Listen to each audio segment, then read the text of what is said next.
Hey there, my name is Kelly Dell with off the Beaded Path beadstore.com. I'm so glad you joined me today because we are in part 2 of our faux bead crochet series. So if you missed last week, we'll link it in the video description box below. But in that video, I showed you guys how to do basic faux bead crochet, which is just a tubular brick stitch. Now, I showed you one way of doing the tubular brick stitch. There are 2 ways, and the second way can be found in Diane Fitzgerald's book, Beading with Brick Stitch.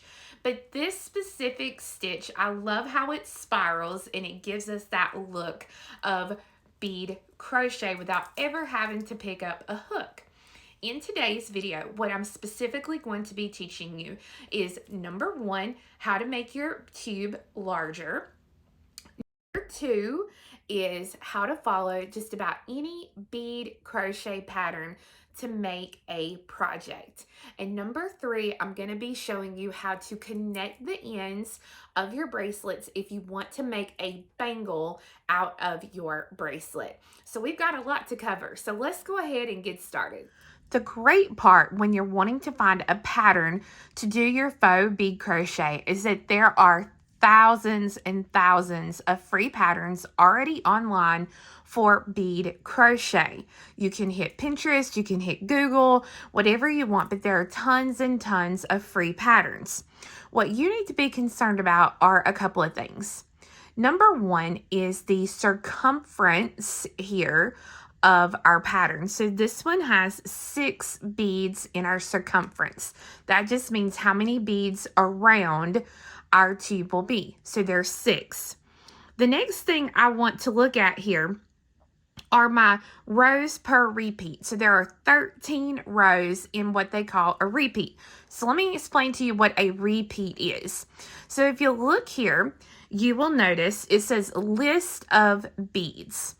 So the color is what I'm going to put on. The number next to it is how many of that bead I'm going to put on. So like here, if I was stringing these for bead crochet, I would put on 1 red, 1 black, 1 white, 1 red, 1 white, 1 black, 2 red.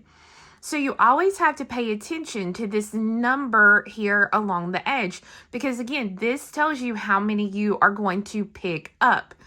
So how to read this chart is you start here at the top and you work all the way down, and then you come to the top of the next chart and you go all the way down, and then you just keep following your rows until you have your sequence complete. So this is a sequence or a repeat. So the beads listed here make up 1 repeat, which are 13. It tells me rows per repeat. 13 rows are what I'm going to make out of all the beads that are listed here on my pattern. So basically, your repeat is going to start you out 1, 2, 3, 4, 5, 6, 7, 8, 9, 10, 11, 12, 13. So about right here is 1 repeat for your piece. You always want to finish your repeats, especially if you are going to make this into a bangle, because you'll notice here, if you look here on this part of the pattern, it starts and ends so that the little diamonds I've made will end up exactly the same.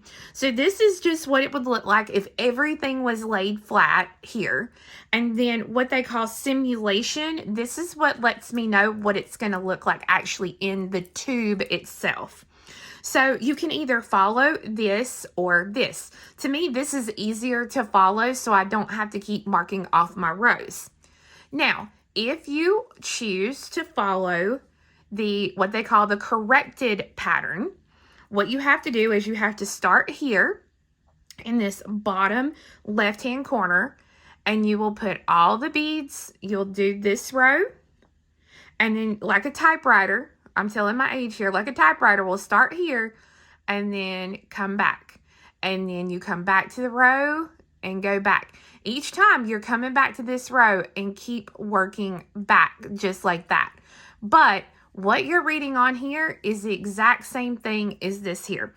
So the first thing that I'm going to do is I'm going to pick out my 3 colors, 1, 2, 3, and I actually lay out all my beads of a sequence or of a row first.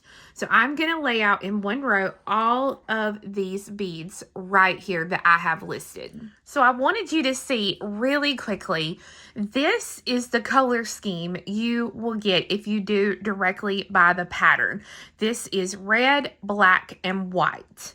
So what I did, I made another color sample, but your pattern is always going to be in the colors it was made to. So what I had to do for when I got ready to lay out my colors, I had to put my red tube of beads where the red would go. I had to put the white tube of beads where this color would go. And then this tube where this color. So if you're going to do different colors than what I call for actually in the crochet pattern itself, write a little note or a little piece of paper, write red, white, and black, or however, so that you know what you're supposed to be picking up, because it can get confusing if you don't pay attention to that. I have all my beads for the first line laid out. Your biggest thing to remember is to always start on one end and work your way to the other end. A lot of mistakes are made if you start here and you work and then you get done and you walk away, you come back, and if you start in the other direction or you just pick them up in the wrong way, then that always leads to a pattern failure. So get yourself into the habit of starting one way and working the other way. The other thing that you want to be really careful of so that you get a really nice bangle shape, if that's what you want, is to try to use the same brand of bead. So you can see here I have a red Miyuki and I have a black Miyuki. But with my white, I did not have any white in stock.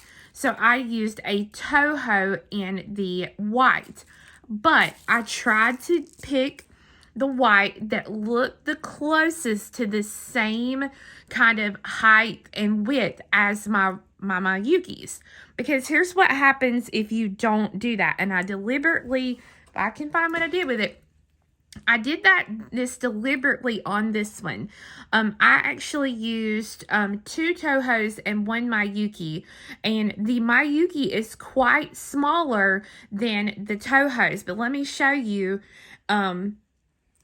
when I put this into the bangle shape, it's not going to be, I'm going to get some kind of squishy in parts here is the best way I can describe it. It's not going to be that really nice round bangle like that one, because the beads, my Toho beads, are a little bit bigger, of course, than my black beads that I've used. So I am inevitably going to get some spots that are going to kind of dip in. You see this right here? See how that dips in? So you want to kind of pay attention to that and be aware of that. So now let's talk about the other thing, circumference. So circumference is going to play a huge part in the start of your project. So one of the biggest questions I got after last week's video was, can I make the tube larger? Yes, you can. You can make the tube whatever size you want. But when you are starting a pattern, here is your most biggest takeaway, and that you need to write this down, drill this into your memory bank up here, because whatever your circumference is, you are going to start with 2 beads more. So when I make my first ladder stitch row, if my circumference is 6 beads, I'm actually going to put 8 beads onto the ladder stitch. Now I'm going to continue with the pattern. I'm not changing anything up in my pattern, but I'm just going to put on 8 beads rather than 6. If my pattern called for, let's say, 8 beads in the circumference, then I would put on 10 beads to start. So if it has 10 beads for the circumference, I'm going to start with 12 beads. But know that the more beads you have in your circumference, the larger the diameter you are going to have on your piece. So this was the start of a freebie that I found online. And this one has, I believe, 2, 4, 6, 8. This one has 10 beads. So I started out with 12. Okay, so the bigger the circumference, the bigger that tube is going to be. So if I wanted to make this into a necklace, you know, if I wanted it to be substantial, I'm going to keep on with the 8s. If I don't necessarily want it to be this big in diameter, I could drop down to size 11 seed beads. But just know, you drop it down to smaller beads, it's going to be a smaller diameter, and it's going to take you like quadruple the time to make it. My friend Beth, I started her making a blue one of a blue bracelet in the size, no, a blue necklace in the size 11s, and she was like, oh my gosh, this feels like it's taken forever. And it was, because it was 11s, but it was so beautiful. So that is your biggest takeaway. If the pattern circumference, whatever it is, add 2 to that. So I'm going to put this into practice as we start our pattern. All right, so like I said, I start out with my ladder stitch just like we did last week. So I'm going to pick up the first 2 beads in my repeat or my sequence. Now, you want to make sure to leave yourself about an 8 to 10 inch tail when we are starting one that you might want to make into a bangle. So I'm going to take the needle and I'm going to pass up through the first bead again. Remember, here's my tail thread. My working thread is here. So I'm going to come right back around and go through the first bead. And then we come down through the second bead. When I do this, remember, I'm going to reinforce, just like I did last week, I'm going to reinforce the ladder stitch just because I'm using a KO thread. So it's not going to be as tightly held together as it would be if I was using a fire line or something like that. So now I'm going to pick up the next bead in the sequence. I'm coming out of the bottom of the black bead here, so I'm going to come right back around to make that circle. And then I'm going to pass up through the white bead and then reinforce. And then I come back up through there. Okay, so that is 3 beads so far. So I'm going to keep going until I have my 8 beads on here and I've reinforced all 8 bead connections. I have 1, 2, 3, 4, 5, 6, 7, 8. 8 beads in the connection. So if you are following along with the pattern from my pattern, this is what your first row will look like. So we're going to start it out exactly the same. We kind of fold it so that our first bead is close to our last bead. So I have my 8-inch tail thread coming out of the first bead, and I have the working thread coming out of the last bead. So I take the needle and I pass under the thread bridge of the first 2 beads here. So again, my working thread is here. I come across and I go under the thread bridge between the first and the second bead. And I pull this through, and I do not pull it tightly yet. I just kind of leave it be. And then I take the needle and I pass up through the last bead again. So you can see here, this was the bead I started with. This is bead number 8. I come under the thread bridge between beads 1 and 2. And now I'm going to pass right back up through bead number 8. And I'm going to be careful not to get thread caught, because now when I pull that, just like in our basic project, you will see now that bead 8 sits kind of centered above beads 1 and 2. Now, here is something that I've had one person reach out to me so far with this issue, but I just want to reiterate, we are working in a clockwise motion, okay? Because the next bead in my sequence, when I pick that bead up, I continue working around in a clockwise motion. So I go under the next thread bridge, and then through the bead I just added.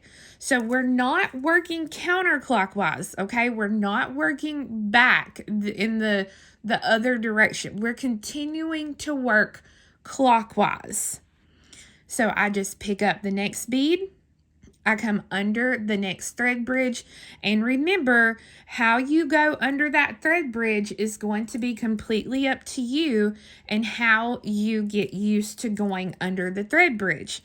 For me personally, when I pick up the bead, I come from the center to the outside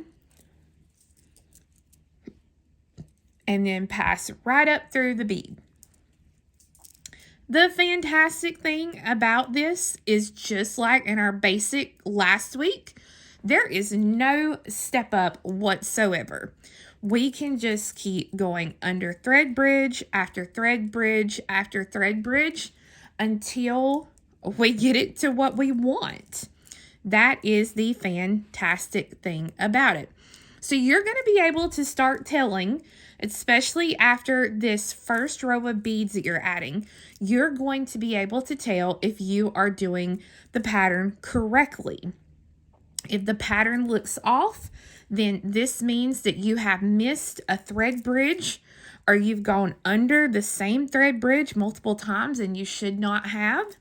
So a lot of times it's just taking your needle off, pulling that needle off, and just kind of working around to figure out what you did wrong, because the pattern works out perfectly. I have done several of these so far, so there is nothing wrong with the pattern. So I'm just going to keep going.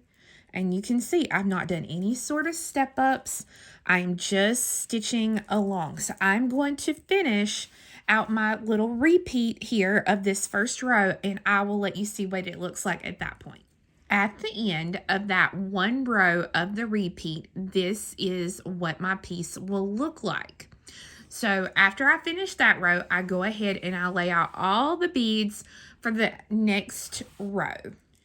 Once you complete adding the rows for the repeat, this is what your piece will look like. At this point, you want this piece to be fairly flexible. All right, if you can't bend like this, you are making it way too tight, and you need to slack off on the tension like we talked about in last week's video. So at this point, I would go back to that first repeat again, and I would work as many repeats as I needed for the bracelet. So you'll notice here on this sample here, I've basically got 1, 2, 3, 4, 5, 6, 7, 8, 9. For this one, I have 9 diamonds, but it's going to be different depending on your circumference of this widest part of your hand. So what you're going to have to do, if you want to make this into a bangle, it's going to have to fit over this widest part of your hand right here. This is not going to roll easy like a bead crochet bangle would roll. So you're going to have to be a little bit careful about that and pay attention to your tension, because you don't want to force this so hard over your wrist or over that part of your hand that it's going to pop the thread. All right, so you want to pay close attention to that. And you can see it is going to wear like a bangle would wear. So that's what you want to pay close attention to as you work. So let me show you what it's going to look like once you have all your repeats that you want. So while you're trying to decide how many repeats you want, you're going to really want to pay attention to your size wrist. If you have a 7-inch wrist or above, this is going to be such a great project for you because of the fact that the bigger the bracelet, the better the roundness of this shape's work. If you are someone who has a very small wrist, like a 5.5 to a 6.5 wrist, your bracelet is going to have a little bit of a harder time bending into the shape that you need. So if you need something fairly small, it's not going to bend over as easy as something that's a little bit bigger. So if you actually have a little bit of a smaller wrist, you may come out on the better side to go ahead and put a clasp on it. But I definitely say test it first to see what works good for you. Now, when you get ready to test it, you want to put it over the widest part of your wrist, and you want it to almost touch, all right? If I go another sequence or another repeat, this will probably be way too big and will hang off my wrist terribly. So you almost want it to meet just like this when you are doing your repeats or your sequences for your bracelet. So before I show you how to form this in a bangle where you're not going to be able to tell where you started and where you ended, is I want to talk to you about some glue in clasp sizes. Now, you always have the option of doing what I showed you in last week's video, where you use 4 millimeters and some seed beads to make a really nice ending. But I also wanted you to see, if your circumference is 6 beads in the round, like we're using today, an 18 millimeter size, 10 millimeter inside diameter. ID is inside diameter. So an 10 millimeter inside diameter is going to fit our tube perfectly. So I would finish off the thread just like we did in last week's video, and then you can see that that fits perfectly. So you would just then glue both ends into the piece itself. Now, if you're doing something larger, like this size here, you will notice that you might have to go to a size bigger on your piece. So this one here is a 12 millimeter inside diameter of that tube. So you can see there that that's going to be a perfect fit for that tube. So I'm actually going to make this one into a necklace. So to me, this is going to work out perfect. And I would use my E6000 glue to glue these into place. So that'll kind of give you an idea about your tubes. So again, a 10 millimeter inside diameter is going to fit a 6 bead really well. And a 12 millimeter inside diameter is going to fit an 8 to 10 really, really well. So now let's pop this baby together. So once you have your desired amount of repeats, what we need to do, if you want to do this as a bangle, we want to take and put our ends together, and we lay those ends side by side. We want to make sure that our pattern is going to match up. So what I say, when we're going to put our ends together, I'm going to look for the bead that's sticking up here, and then the last bead I added here, which is this black one. And when I do that, and let me pull that thread straight up here. There we go. So when I lay them, they should lay connected side by side, just like this. So we are going to do this just like we would if this was bead crochet. We're just doing a brick stitch. So I'm going to hold for now, and you can take a little piece of like painter's tape and tape this down if you want to, so it's out of your way. But I'm coming out of the black bead here on the end of the bracelet. So I'm going to come to the thread bridge here on the beginning end. So this is the bead that I very first threaded on, and I can tell that because that is where my tail thread is coming out. So I'm going to go to the very next thread bridge. Now again, Remember, I'm not working counterclockwise. I am working clockwise, working in the same exact position that I was. So I'm going to pull that through, and I'm going to pull this until the ends meet, just like this. And again, you just want to hold that other thread out of the way for now. Now to complete that stitch, it's just like brick stitch. I went under the thread bridge, and I'm going to go right back up through the same exact bead I was just coming out of.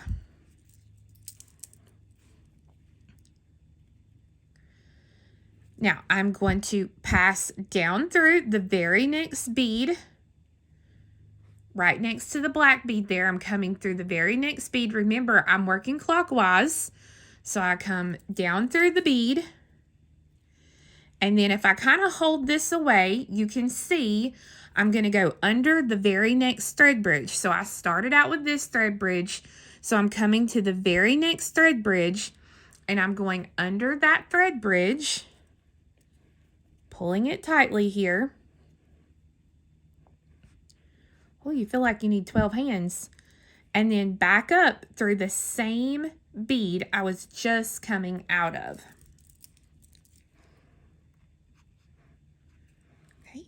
Then I'm going to come down through the next bead on the end of the bracelet here.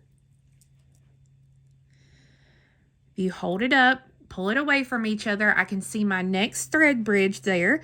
So I'm going to go under the thread bridge and through the bead I just added. Okay, so you see now how those beads are starting to line up in the pattern. Your biggest thing is going to take getting used to, and it did this to me, is I kept forgetting to go down through the next bead on the end of the bracelet here. So I just want to come under the thread bridge, and you can't do that. So I'm coming out of my blush colored bead, so I'm going to come down through the next blush color bead. I'm going to go under the next thread bridge that you see there.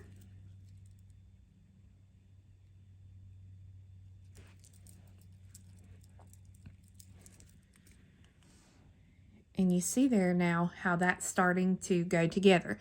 Now, this is pulling away from this a little bit, and that's okay. We can fix that here in just a few minutes.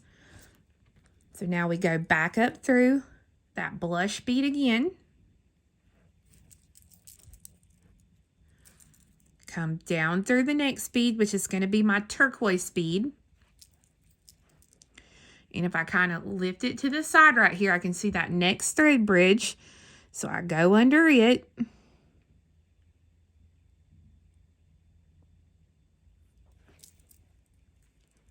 And then through the turquoise bead again. The next bead there is going to be a black bead. So I'm going to go into the black bead, and it gets hard at this point because it's in its circle. So you really kind of have to really pay attention. And now I'm going under the thread bridge here at that last thread bridge.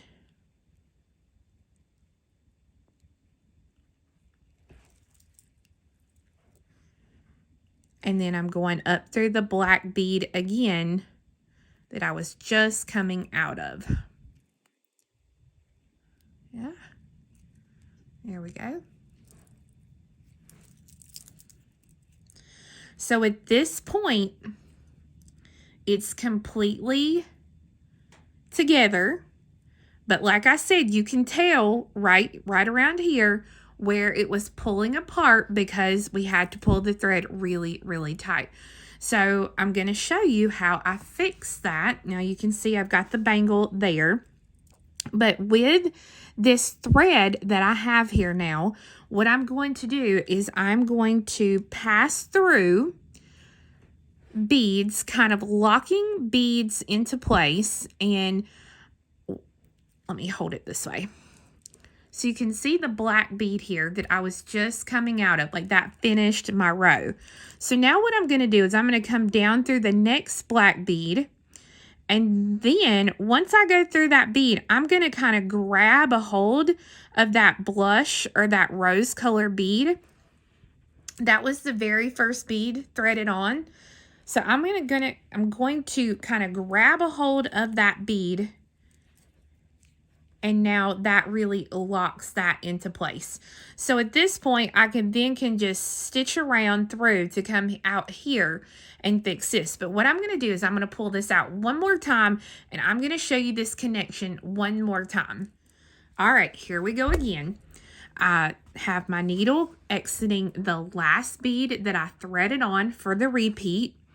And then on the other end of the bracelet, we have the tail thread coming out of the very first bead that I put on. So again, I'm just going to kind of hold that out of the way for now. And I want to line them up so that the first and the last bead are side by side. So before I even really start pulling everything together, I know that I'm going to take the needle and I'm going to pass under if I push this bead in, like I would normally have it, I'm going to pass under the thread bridge. Remember, clockwise. So my needle is going under the thread bridge, and then I'm going to pass up through the last bead that I threaded on, which is the black bead here.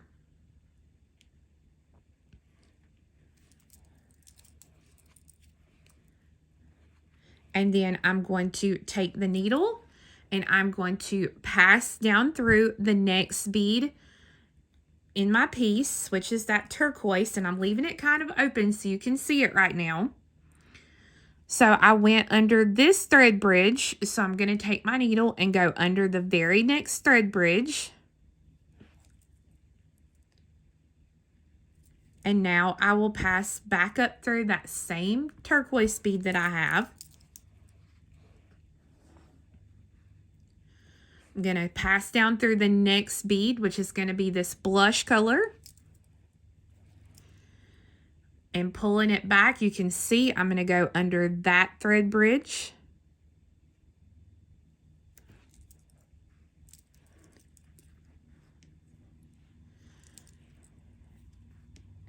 Kind of get that out of there. There we go. Okay, so now I come back up through that same blush bead again.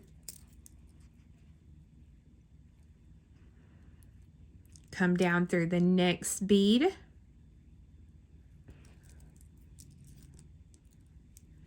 Go under that next thread bridge that I have.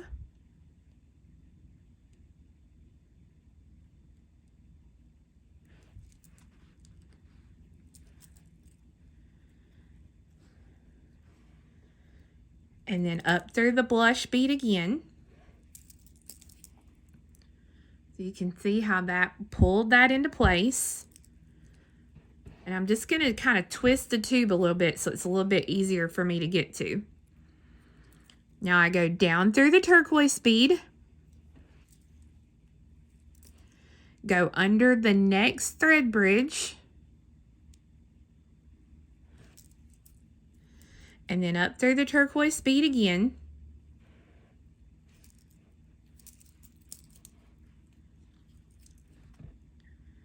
And this is what we got so far.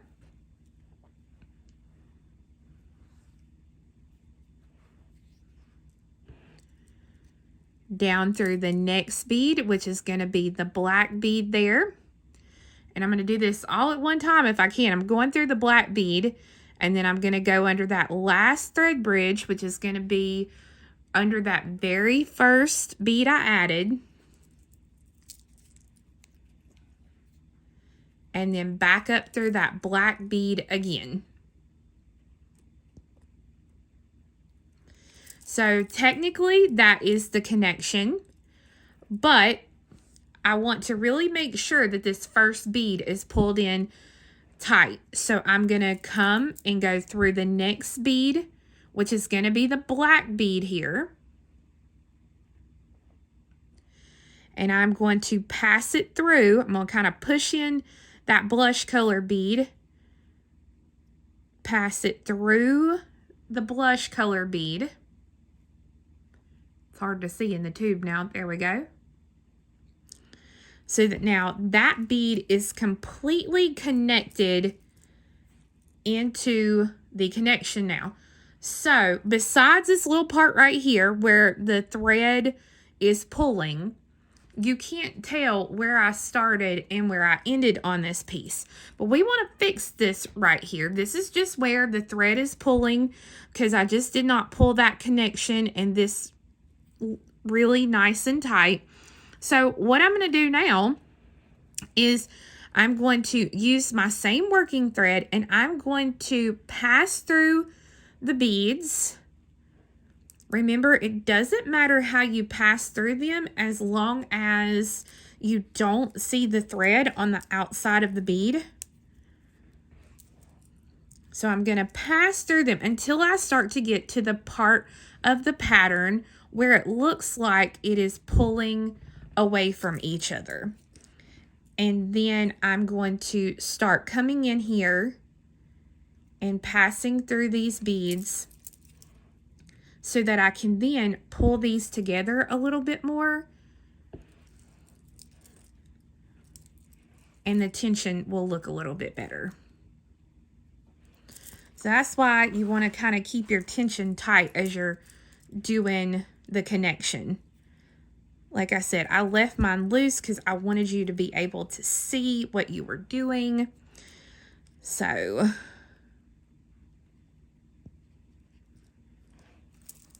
all I'm doing is just going through and see now, look how much better that looks.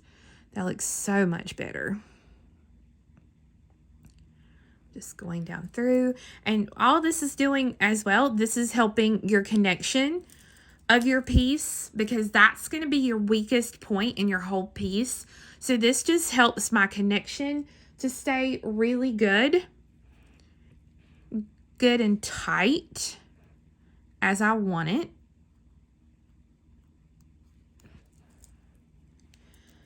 And the great thing is, once I have stitched through with this thread, I can pretty much just take my needle off and cut the thread, because at this point, we will have been through these beads so many times, there is no way that this thread is pulling out. If you want to put a half hitch knot in it, because I did have some people ask from last week's video if you could put a half hitch knot. So, you know, if you just want to put a half hitch knot in it, please feel free to do so, but it's not required because honestly, we're going through the beads so many times and in so many different directions, there's no need to. So once I am happy with the way that the connection has pulled together here with this one thread, I'm going to come on in and I'm going to use a pair of scissors or thread burner or whatever and get rid of that thread. And then I'm going to thread the needle onto this tail thread and I'm going to do the same thing, reinforcing that connection. Okay, so there you have it. You now know how to do basic faux bead crochet with a clasp, basic faux crochet with a pattern and a connection, and then also on how to use those glue-on end caps to complete your piece. So friends, I hope that you have enjoyed learning how to do faux crochet and how to follow a pattern for a crochet piece like this. I will tell you, I had one person in a comment on my last YouTube video request that I show you guys how to embellish these.